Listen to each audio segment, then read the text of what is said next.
Hello and welcome to An Old Man Watches, and today I'm going to be talking about the 2011 family fantasy adventure miniseries Neverland, which should probably be no surprise to learn is inspired by J.M. Barrie's Peter Pan stories. This was a TV miniseries of two parts, so it runs about three and a quarter hours in total.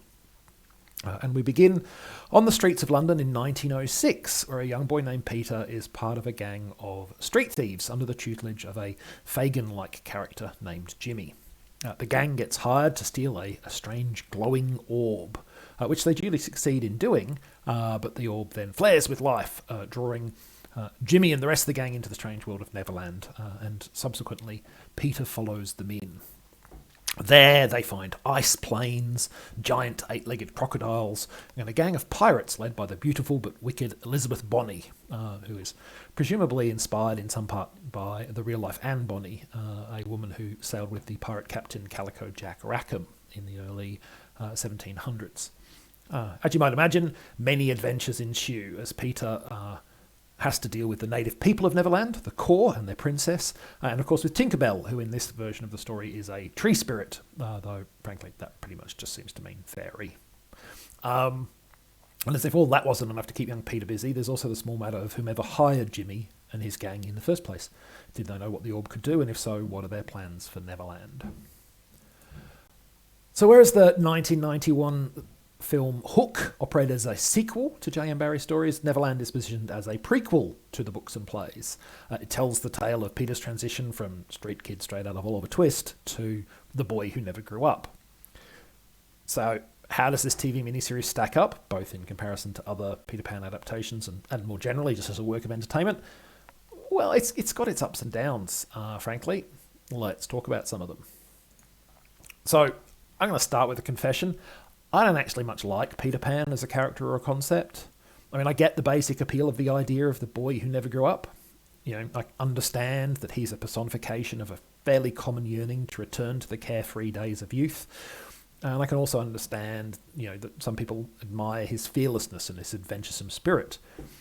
But the thing about children is that they're often self-centered, capricious, and even cruel. They are innocent and heartless, as J.M. Barrie himself put it in the original stories.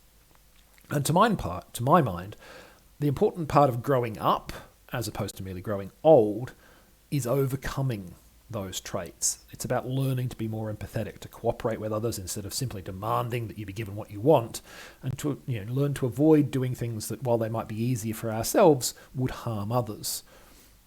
By definition, given that he will never grow up, these are things that Peter Pan will never learn. Now, admittedly, in the real world, there are lots of adults who don't learn them either, but they're not the protagonist of novels, plays, movies, and this TV miniseries. Now, Neverland mostly gets around this problem by ignoring it.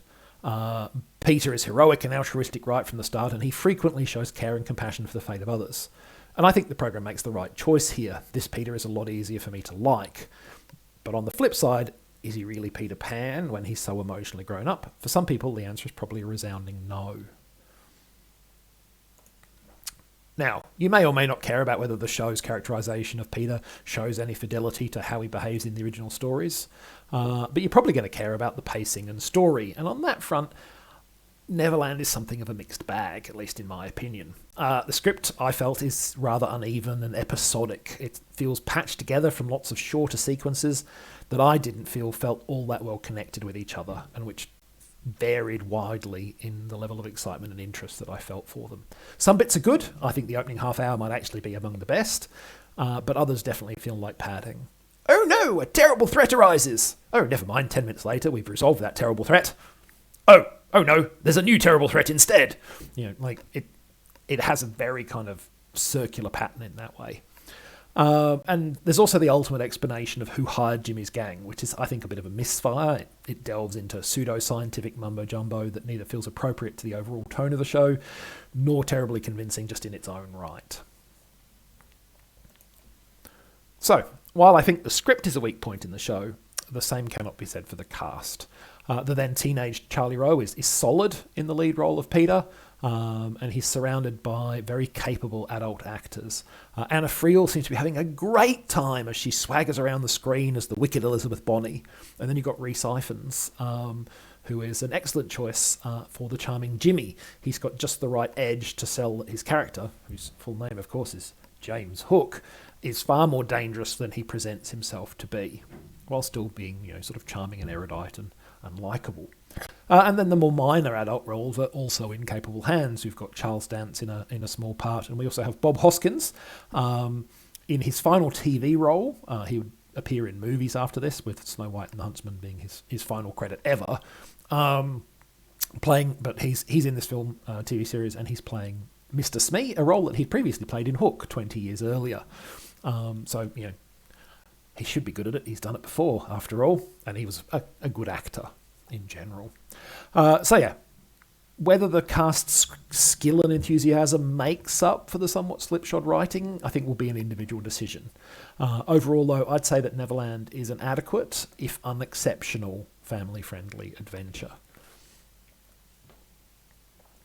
Next time, the decidedly not family-friendly 1978 Italian thriller Red Rings of Fear. But that's next time. Until then, thanks for watching this video, and I hope you enjoyed it.